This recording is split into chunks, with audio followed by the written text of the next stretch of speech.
All India handloom and handicrafts shopping expo exhibition cum sale మొట్టమొదటిసారిగా ఇప్పుడు మన నెల్లూరులో ప్రతిరోజు ఉదయం 10:30 నుండి రాత్రి 10 వరకు exhibition all India handloom handicraft shopping exhibition చేయండి.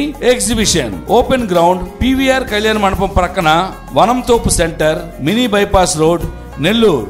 ఈ ఎగ్జిబిషన్ లో Bengali cotton saris, dress materials, Jaipur bed sheets, UP bed sheets, khadi shirts, door curtains, nighties, readymade fancy tops, cotton khadi tops, Jaipur stone jewellery, 1 gram gold jewellery, imitation jewellery, jute bags, fancy leather bags, Kondapalli toys, Mysuru agarbatti, crockery items, ఇలా ఒకటేంటి ఎన్నో మరెన్నో మీకోసం వచ్చేసింది మన నెల్లూరుకి. All India handloom and handicraft shopping expo exhibition cum sale విచ్చేయండి. Handloom handicraft exhibition open grounds PVR Kalyana Mandapam ప్రక్కన Vanamthopu centre mini bypass road Nellore.